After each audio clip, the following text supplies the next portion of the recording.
Oh, glad to have you on. So, literally just before we started to hit record, you were telling me what you were doing in life, working for a company that helped out schools improve their energy efficiency. But obviously, you're not doing that anymore. So, what kind of led you from the 9 to 5 to switch into more of an entrepreneurial life and get into podcasting? Yeah, when I was doing this job, I was convinced that if I made a certain amount of money, if I made $100,000, all of the problems in my life would go away. I They made the didn't. money and it didn't seem to work like I had hoped. And I realized that for most of my life I had lived unconsciously. I didn't know why I was doing any of the things that I was doing. The opposite of unconscious is hyperconscious. And in 2017, much like a lot of people, I was watching a lot of Joe Rogan, listening to Joe Rogan, and I said it would be really cool to have a podcast about this.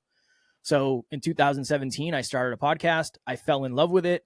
Then the following year, I was sitting on the edge of a bed contemplating suicide because I was just so miserable and I felt so stuck. And then I ended up leaving my job a few months later and then trying to figure out how to do this and how to do it profitably for the next few years. And here we are 7 years later.